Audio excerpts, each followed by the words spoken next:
That'll be kind of fun. I just got a phone call yesterday from the condo association of a unit I own that there is pouring water underneath the condo. So I see what's going on. Nothing like timing, you know. Oh, gracious.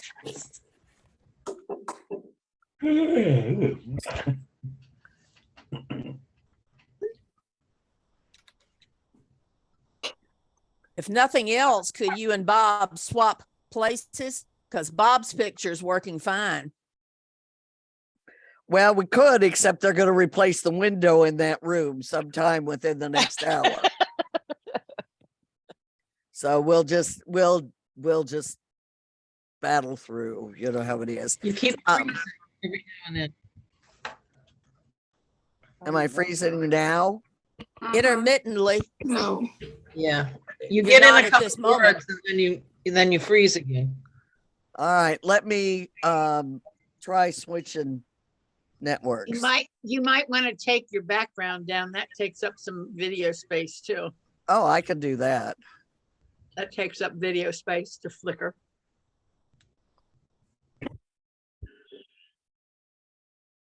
Cute background though. I've seen him. Yeah, his that's my grandson's. This isn't half as exciting, folks. Well, I want to welcome all of you. It's 10:05. I like to start on time.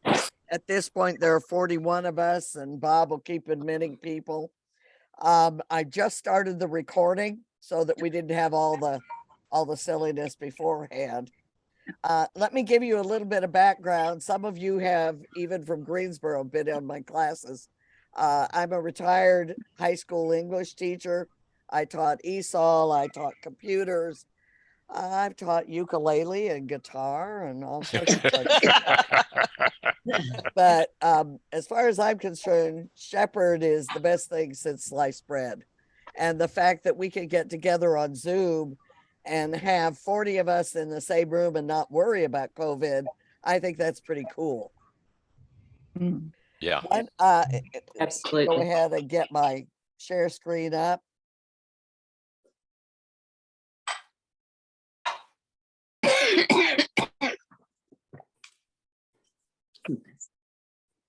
And get my floating meeting controls out of the way. There we go. Deborah, you might want to mute everybody. Oh, yes, we got please. it at the same time, Gail. Yeah, but folks, it doesn't bother me if you want to if you have a question, just throw it out there. We also I almost forgot it. I've got a poll. Let's do the poll first so we don't forget.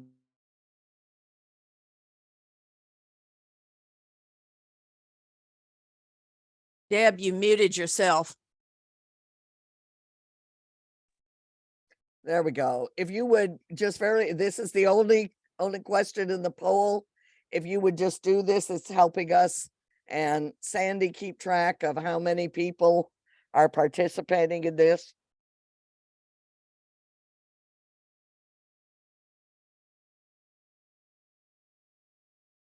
I don't see a poll. Oh, it'd help if I launched it, wouldn't it? Now do you see a poll? Yes. Very good.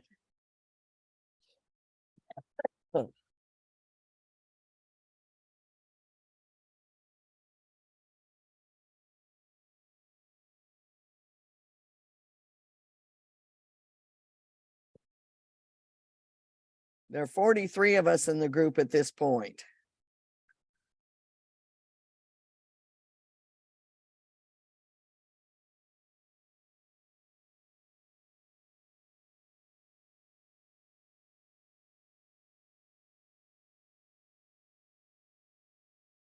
Marianne, it isn't a poem, it's a poll.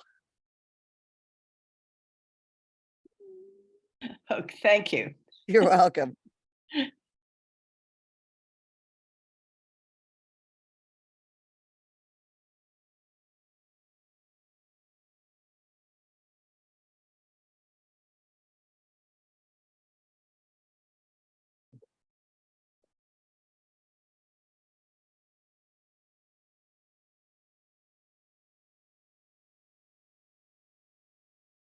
Okay, I'll give you about 30 more seconds. We've still got about 3 people who haven't participated in the poll.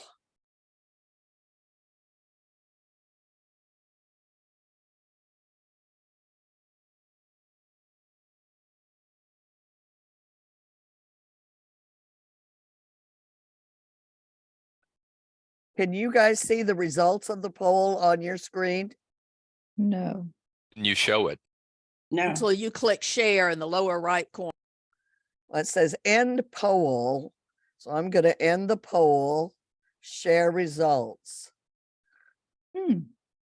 I think that's very interesting. Greensboro heavy. Excellent. Good deal. Okay, I'm going to stop sharing and shut that down. And as I said before, if you've got a question, please feel free. Doesn't bother me a bit to stop in the middle. Now, I know you're muted, but if you cannot see my screen with hidden Christmas symbols on it, please say something. And away we go. We are seeing your whole PowerPoint at this point. Right, I haven't started the. Now you should see just the slide. Great. And I did a Christmas card pop up a couple years ago, and I've done one on Dickens. I've done one on Norman Rockwell, frequently looking at the Christmas theme. But I was reading an article that talked about Christmas symbols, and it was really interesting. And so I've used that article as the basis for my PowerPoint. But the thing is, by the time I was finished with this PowerPoint, I've come up with another 14 symbols. So if you like this, I would be more than willing to do it again next year with the new symbols that aren't on this one. So today we're going to look at Christmas cards, Christmas trees, wreaths, candy canes, mistletoe, advent calendars, stockings, Christmas cookies, poinsettias, boozy eggnog, not just regular eggnog, Christmas lights, the 12 days of Christmas and what those mean, cookies and milk for Santa. And then I have one more symbol to talk about. And that's the article that got me started to begin with. So let's take a look at Christmas cards. This Christmas card is due to the Industrial Revolution.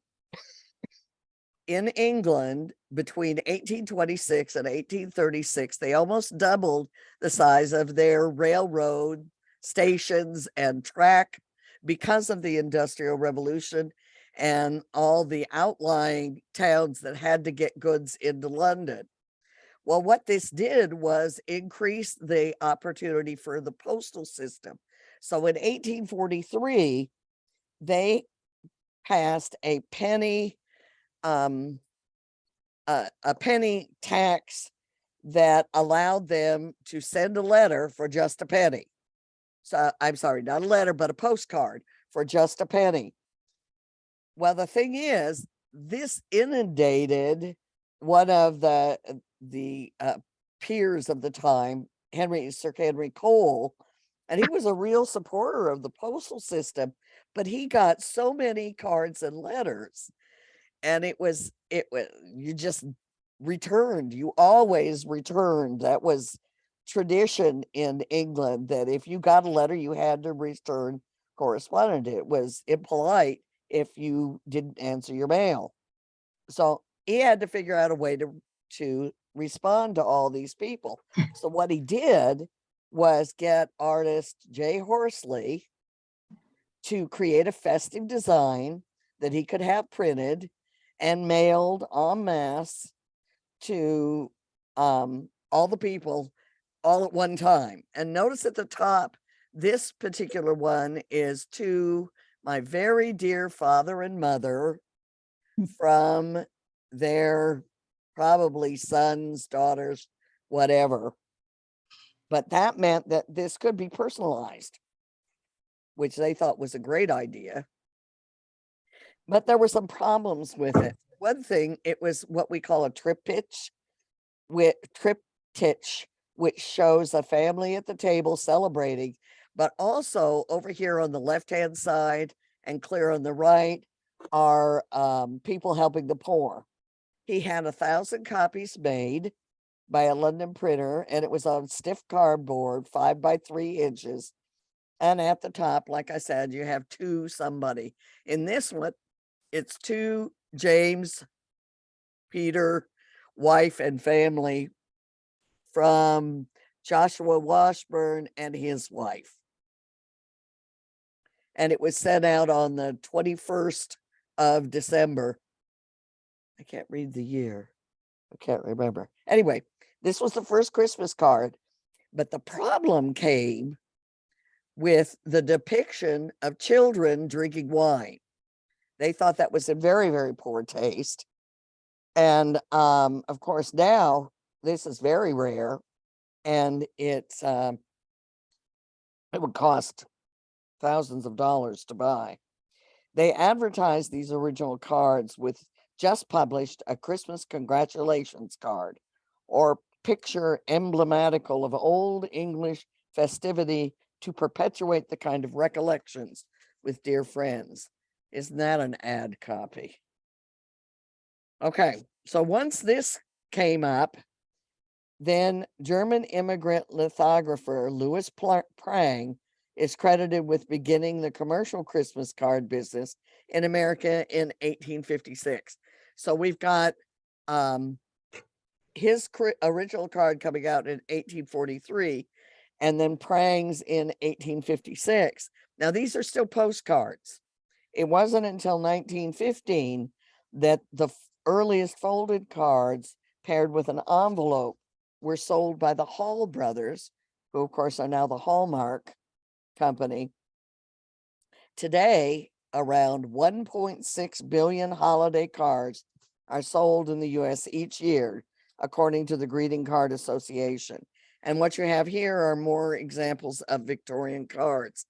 And I want you to just look around at these cards and look at all the symbols that they have incorporated in them. And as we go through, you're going to have a lot of examples of cards, and watch for the symbols that show up over and over and over again, some of which are on next year's list, not this year's.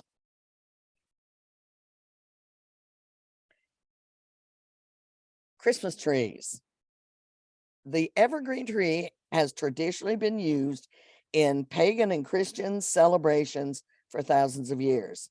The pagans used the branches of it to decorate their home during the winter solstice because it made them think about spring to come. And also, being evergreen, they stayed green for a long period of time. The Romans used fir trees to decorate their temples at the festival of Saturnalia.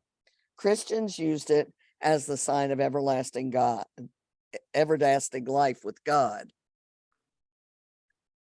In England, the Yule log showed up.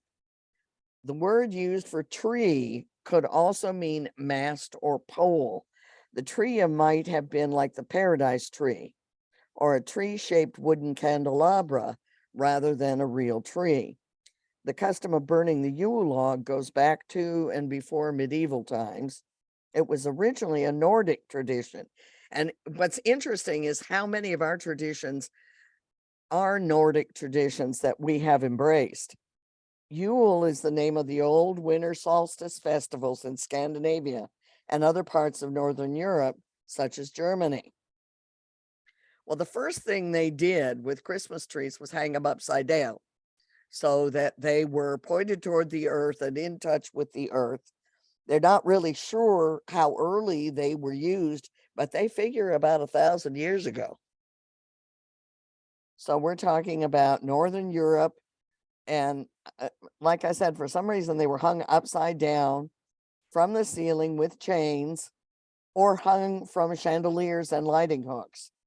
Other early Christmas trees were cherry or hawthorn plants or a branch of the plant, and they put it in pots and they bring it in. They'd hope it would bloom at Christmas time. But the man that's really credited with Christmas trees as we think of them today is Martin Luther. He was out walking one night and he saw the stars through the evergreen trees. And he's the first one who thought to bring the tree indoor and add candles because of what he'd seen that night.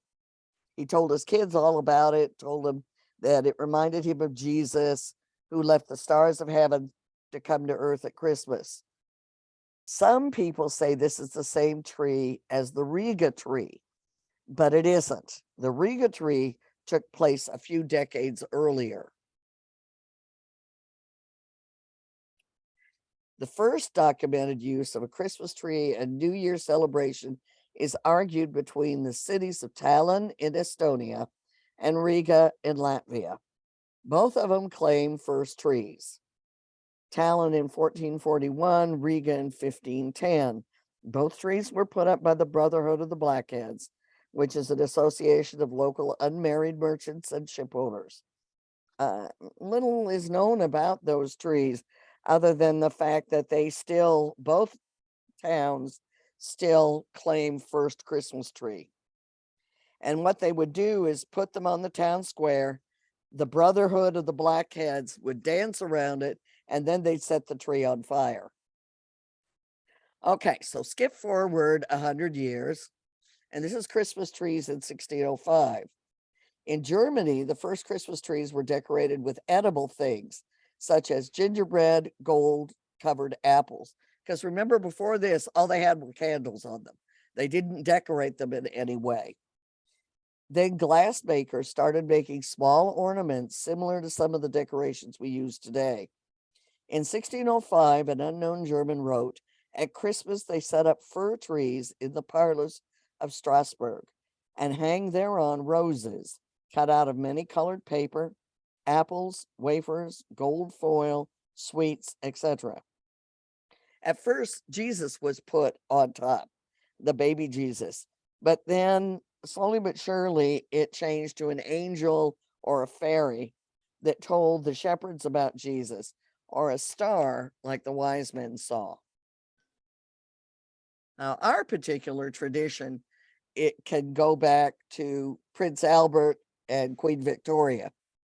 This is a picture of the card that was put out, not in the 1830s, but in the 1830s, the tree started coming over from Germany. In 1841, they set up a Christmas tree in Windsor Castle. In 1848, they did a drawing of that, but America looked at the drawing and felt it looked too British. So took the crown off of Queen Victoria, and they put a mustache on Albert. Other than that, this is the same card that went out in England. In 1950, this card was republished, as I said, with those changes in Gotti's Lady's Book in Philadelphia.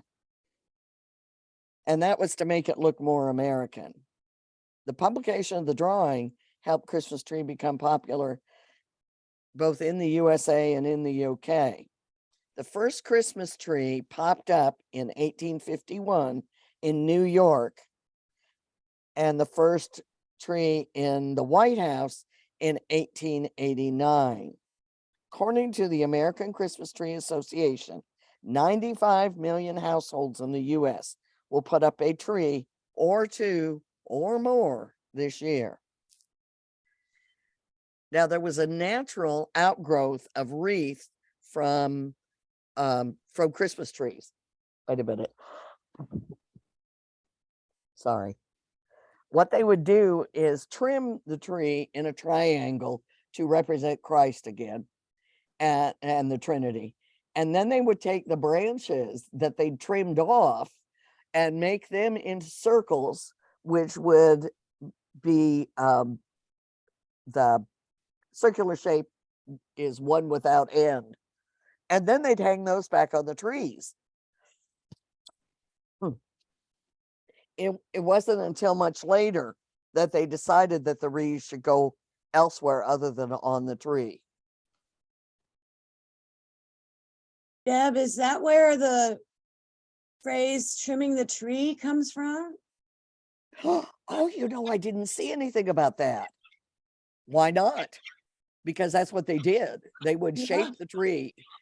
And, we don't tend to do that now. We tend to grow them in the shape rather than have to trim them into the shape. But that's a nice question. Okay, I'm going to write that one down and find out where trimming the tree came from. Thank you. Well, actually, it's the growers that trim them. They don't necessarily grow in that perfect shape without help. Oh, you just spoiled a myth for me. Sorry. Also, Deb, in the Middle Ages, the circle was considered the sign of perfection, and that was one of the major symbols for God, because indeed, as you said, it does not end and everything is equidistant from the center. So this is a sign of God's perfection. That's right. And it showed up in the cathedrals, you told us. Also in Roman lettering, this is Pat, the circle is the perfect way that Roman lettering started. It's based on the circle and the straight line. Aha, thank you, Pat. Okay, next, candy canes.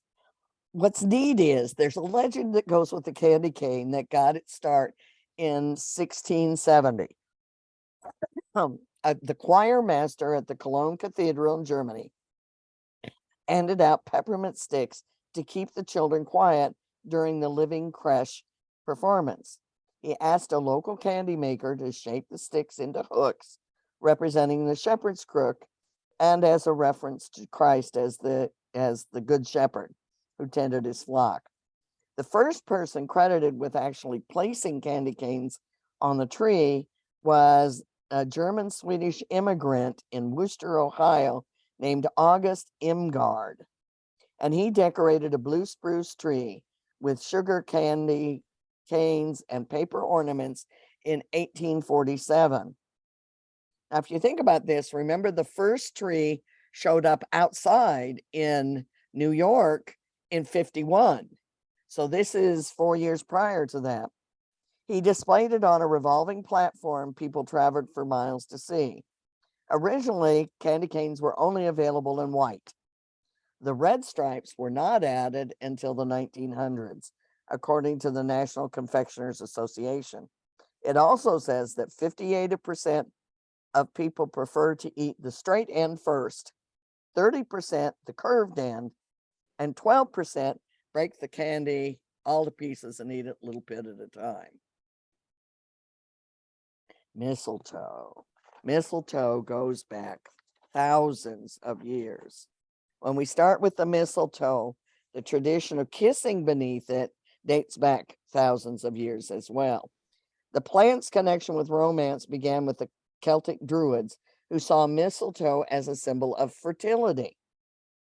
Some think also that the ancient Greeks were the first to pucker up underneath it during the festival of Cronia, which, while others point, here's another Nordic myth in which the goddess of love, Frigga, was so happy after reviving her son that she declared anyone who stood beneath a mistletoe would receive a kiss.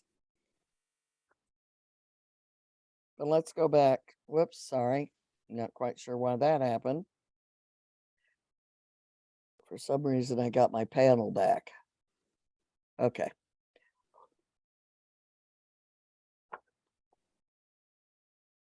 Anyway, kissing under sprigs of mistletoe is well-known holiday tradition, but its history is as a symbolic herb dates back thousands of years. So it wasn't a religious symbol per se, except for the Druids, but it was seen as a healing herb. Excuse me. The Greeks used it for menstrual cramps, spleen disorders. The Roman Pliny the Elder noted it could be used as a balm against epilepsy, ulcers, and poisons. The romantic overtones, as we said, started with the Celtic Druids in the 1st century AD. Because mistletoe could blossom even during the frozen winters, they came to view it as a sacred symbol of vivacity. They administered it to humans and animals alike in hopes of restoring fertility. As I said, some of the ancient legends about mistletoe are from Norse mythology. As the story goes, Odin's son was prophesied to die. His mother, Frigg, the goddess of love, went to all the animals and plants of the natural world to secure an oath that they would not harm him, but she forgot to talk to the mistletoe.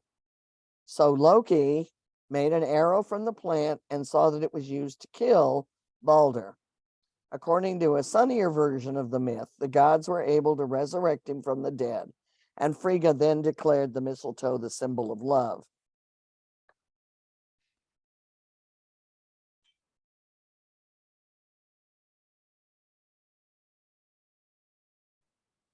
Mistletoe's association with fertility and vitality continued through the Middle Ages in the years 476 to 1300. And by the 18th century, it had become widely incorporated into Christmas celebrations. They're not really sure how it went from sacred herb to holiday decoration, but the kissing tradition appears to have first caught on among the servants in England before spreading to the middle classes. And as part of that early custom, men were allowed to steal a kiss from any woman caught standing under the mistletoe. And if the woman refused, that was considered bad luck. Another tradition instructed merrymakers to pluck a single berry from the mistletoe with each kiss and to stop smooching once they were all gone. By the Victorian era, in 1837 to 1901, it was included in kissing balls, holiday decorations hung from ceilings, and said to bring good fortune to anybody who smooched beneath them. It wasn't until the 19th century, though, that the British started hanging it as part of the Christmas celebrations, late 18th and early 19th centuries. Now, a natural outgrowth of the Christmas card is the Advent calendar. It provides 24 openings, one to be opened each day beginning in December. Many were created to celebrate religious figures and symbolism. According to one source, German publisher Gerhard Lang, who is often credited as the creator of the printed Advent calendar in the early 1900s, inspired by a box of 24 sweets given to him by his mother when he was a boy. Now, commercial paper calendars became popular by 1920 and were soon followed with versions with chocolates. Nowadays, there are advent calendars for just about anyone, even dogs. However, there is a tradition that a calendar was created by a Munich housewife in the 19th century who tired of having to answer the endless question, when is Christmas coming? And the first commercial calendars were printed in 1851. If you were around in the stores this year, there were more advent calendars than I've ever seen before. I saw wine, cheese, Legos, beer advent calendars, Disney advent calendars, Mario Brothers. We went to Aldi's and got the wine advent calendar, and that's been a lot of fun. Now, take a look at this as far as symbols go for the various. Notice it isn't all Christian symbols, but things that show up over and over and over again, like trains, angels, stars, candles, presents, gingerbread, rocking horses, all sorts of different symbols, none of which I realized I talked about in this particular lesson. But you've got over here on the left-hand side and the right-hand side, dolls and puppets. Down here is a Punch and Judy show. All really cool things. Okay, stockings. Hanging stockings have been a tradition since the 1800s. Clement Clark Moore famously referenced them in his 1823 poem, A Visit from St. Nicholas, with the line, "The stockings were hung by the chimney with care." Though no one is quite sure how it started. There's a legend that says there once was a man with 3 daughters that he worried about finding suitable husbands for because he had no money for their dowries. Hearing about the family, St. Nicholas snuck down the chimney and filled the girls' stockings set by the fire to dry with gold coins. Nobody ever puts gold coins in my stockings. But you know, there are those chocolate ones that maybe are reminiscent of that. Nowadays, Christmas cookies come in all manners of flavors and shapes, but their origin stems from medieval Europe when ingredients like nutmeg and cinnamon, ginger, and dried fruit were beginning to appear in recipes for special biscuits baked during Christmas time, because trade from the East had opened up the doors and allowed those different flavorings to come in. Early Christmas cookie recipes in the US made their debut in the late 18th century, and the modern Christmas cookie didn't emerge until the turn of the 19th century, when a change to import laws allowed inexpensive kitchen items like cookie cutters to arrive from Europe, according to William Woyles Weaver, author of The Christmas Cook, 3 Centuries of American Yuletide Series and Sweets. So I wonder, and I didn't find anywhere that said what we did for shapes before that, but I guess they would have just been free forms. But the cutters that came in during this 19th century time were ornate secular shapes like Christmas trees and stars, with new recipes to go along with them, and the modern tradition of baking Christmas cookies and exchanging them was born. I found that the information on poinsettia is particularly interesting. I did not realize that, but the Aztecs used them. They used the red leaves to dye cloth. They felt that that it was, oh, they used it for cosmetics too, but they also thought that the medicine made from the white sap created was allowed to treat fevers. Many point, the reason we have them now is many point to the story that in 1828, a little girl who wished to bring an offering to her church on Christmas Eve, but had no money, an angel appeared and told the child to gather weeds from the roadside. So she did. And when she presented them, they bloomed to bright red. That's not what the 1828's for. The 1828's is for the first U.S. ambassador to Mexico, Dr. Joel Roberts Poinsett, who introduced the poinsettia to the United States in 1828 after discovering it in the wilderness of Southwest Mexico. And so he's credited with the reason we have poinsettias everywhere. But I still like the red ones, the white ones, blue ones. I like the red ones. Boozy eggnog. Eggnog has its roots in Ponset, which is an old British, and I'm probably pronouncing it wrong, cocktail of milk curdled with spiced sherry or brandy. For the settlers in America, though, the ingredients were expensive and hard to come by, so they created their own cheaper version with a homemade rum, which was called grog. Bartenders named the creamy drink egg and grog, which eventually evolved into eggnog due to the wooden noggin mugs it was served in. The drink was popular from the start. George Washington even had his own recipe. Christmas lights. We all know that Thomas Edison gets credit for inventing the light bulb, but it was actually his partner, Edward Johnson, who came up with the idea of putting lights on the Christmas tree itself. In 1882, He wired bulbs of different colors together and strung them around his tree, which he displayed in a window of his New York City townhouse. Up until then, candles are the only thing that added light to tree branches.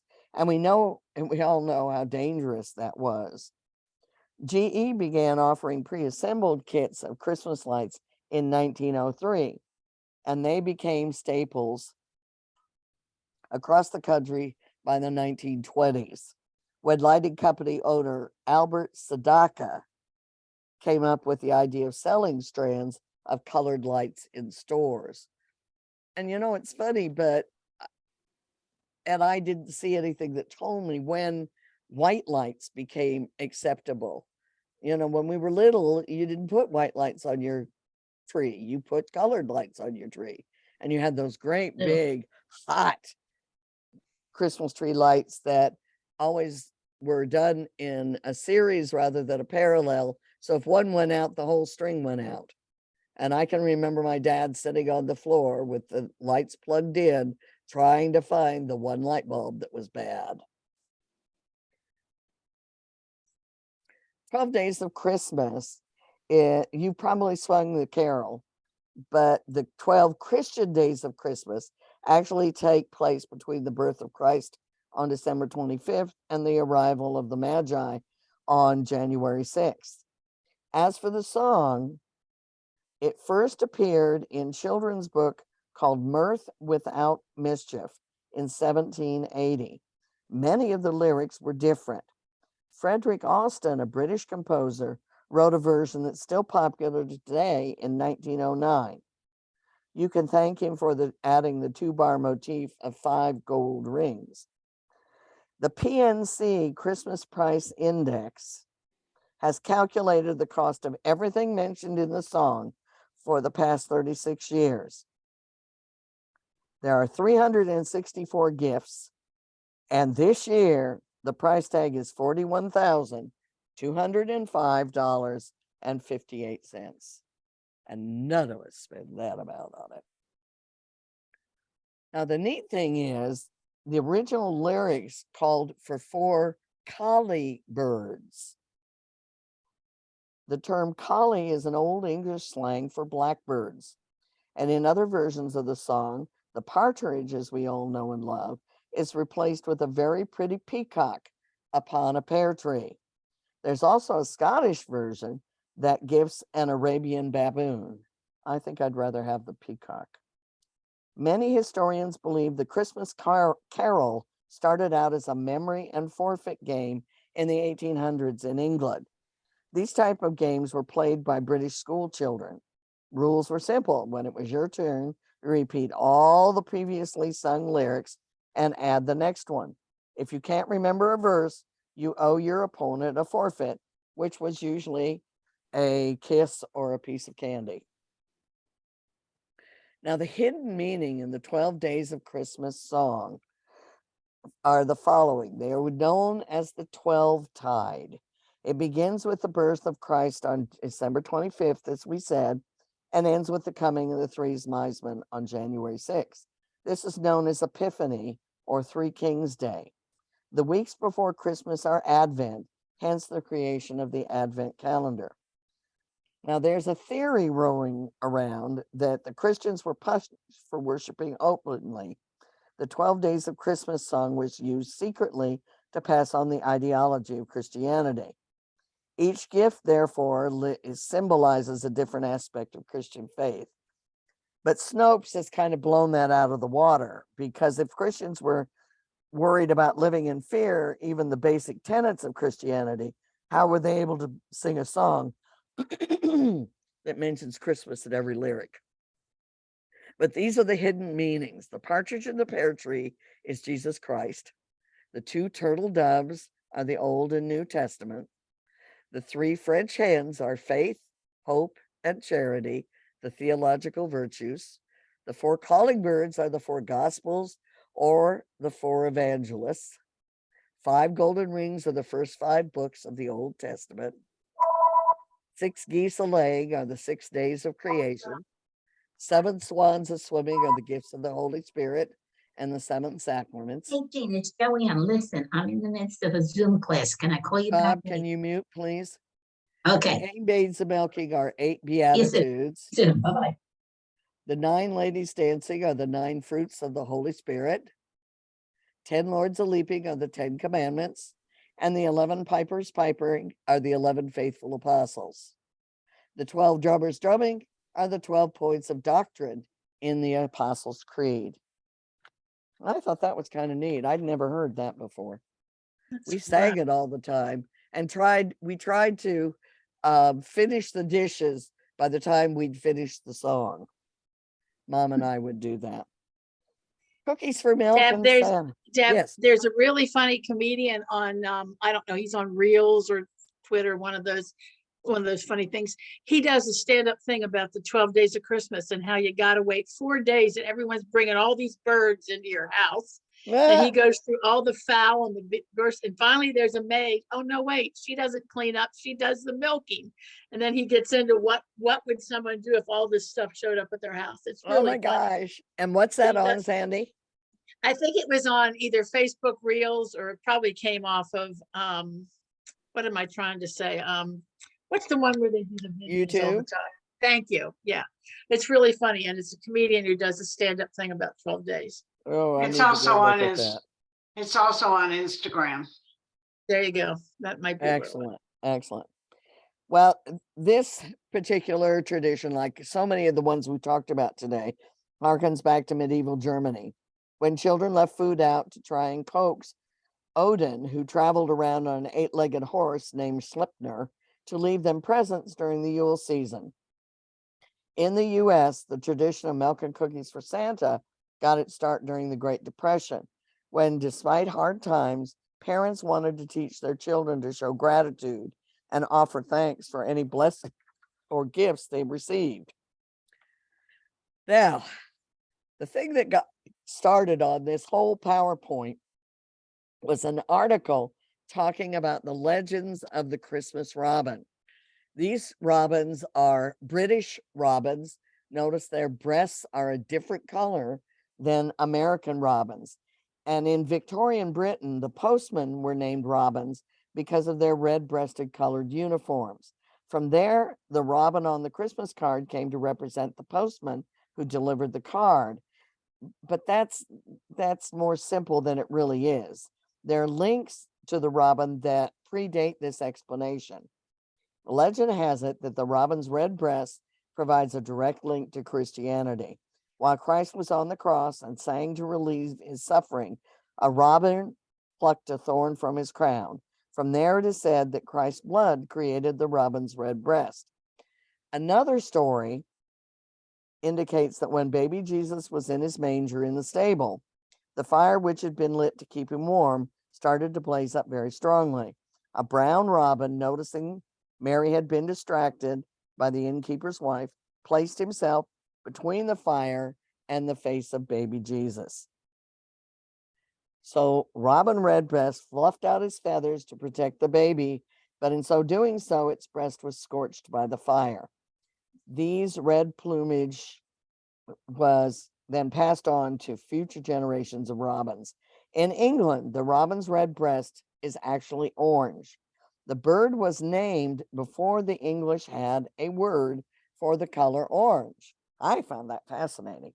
Many things that were really orange were called red instead, even though we did have an orange as in the fruit.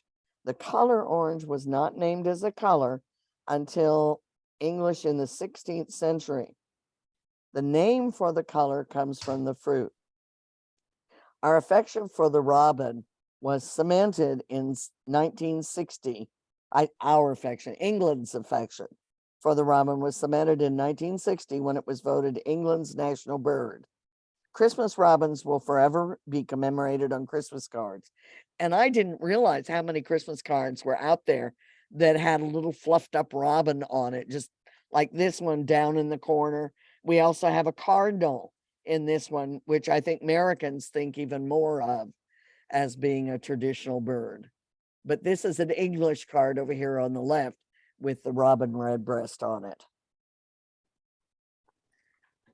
One thing that when I was little, I don't know about you guys, but I was told you should not use the term Xmas because that took Christ out of Christmas. And there's a common misconception about the abbreviation of the word Christmas. Xmas and its variants, such as Xmas, originated in handwriting abbreviations for the typical pronunciation Christmas. It comes from the Greek letter chi, which is the first letter of the Greek word Christos, which then became Christ in English. The MAS is from the Latin derived Old English word for mass. So it's Christ Mass. So you can do Christmas with an X all you want. You're still leaving Christ in there. One final word. I can't do something on Christmas and not bring Charles Dickens into it. In 1867, he read A Christmas Carol at a public reading in Chicago. And one of the audience members, Mr. Fairbanks, was a scale manufacturer. Mr. Fairbanks was so moved that he decided to break the custom we have hitherto observed of opening works on Christmas Day. Not only did he close the factory on Christmas Day, but he gave Christmas turkeys to all of his employees. This following anecdote was first told of Dickens by Theodore Watts Dutton in 1870. As he was walking down Drury Lane near Covent Gardens Market on the 9th of June that year, Dutton overheard a Cockney Barrows girl reaction to the news of the great novelist's death. Dickens then will Father Christmas die too? And that, my folks, is my rabbit hole. Anybody have any questions? Deb, Yep. Deb, this is not a question, but back when you were talking about Christmas stockings, I think most of us were brought up in the generation where you got an orange and some whole nuts that you had to crack afterwards. But I grew up getting the gold coins also. Aha! And they are still a tradition in my family. Is it a real gold coin, BJ? No, it was the chocolate. Ah. It was the chocolate, and I still get them for my kids. Well, now we know why you get them. Why? Hey, Deb. Oh, Because- yeah. Little Right. bit of trivia, not that anybody cares, but Christmas tree growers will plant a tree and they wait 2 to 3 years and then they do their first trimming. And the tree basically at that point grows up in the shape that it's in. They do trim them occasionally, but that initial trimming after 2 to 3 years kind of makes it grow that way. Oh, Just cool. trivia. Yep. Yeah. I'm Ron, from Maine. They grow Christmas trees. neat. Ron. Hey, Deb, in 2007, Susan kept a log of incoming Christmas cards. It was 264. Oh my This gosh. year it was 9. I would like to know, is it the cost of cards and postage? Is it the demise of all my friends? Or is it just me? I don't know. We haven't sent out Christmas cards in years. It's the rise of e-cards for one thing. Yeah, Well, that probably.